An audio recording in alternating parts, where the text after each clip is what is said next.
SQL injection. It is a code injection technique that might destroy your database. It is one of the most common web hacking techniques. It is the placement of malicious code in SQL statements via web page input. SQL and web pages.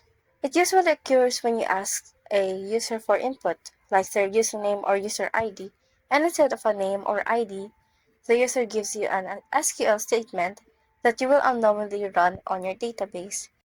Let's look at this. A person wants to log into their social media account. They would type in the needed information such as their username and password, and then they would log in. This is how it looks like in database. Select asterisk from user I, where username equals to Rimuru at Tempest and password equals to Tempest01. The database would run or execute the said syntax. The database would search whether the username and password exist, and if it does exist, the database would let the person who inputted that account to the social media. So where is the SQL injection, you might ask? You will see. I type random characters in the username input, and the same goes for the password. Then I click enter. I wouldn't be able to use the social media platform. Why? Because the username and password is invalid. That means it doesn't exist in the record in the database. Next, I added the or 1 equals to 1 to the username with the password staying the same. Why did I add it? An SQL injection based on 1 equals to 1 is always true.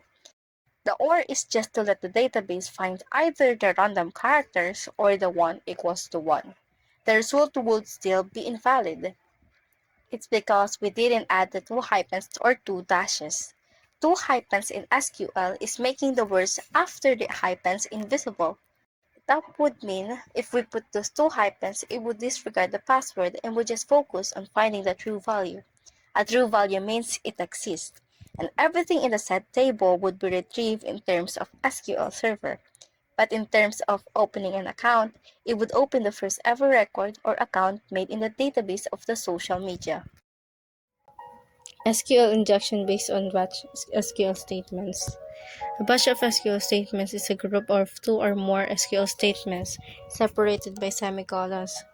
This is an example. Select asterisk from user I, a semicolon drop table users.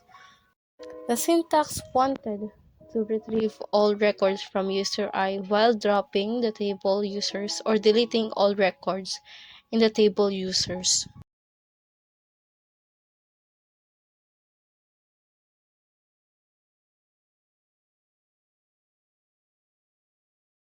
That's all. Thank you.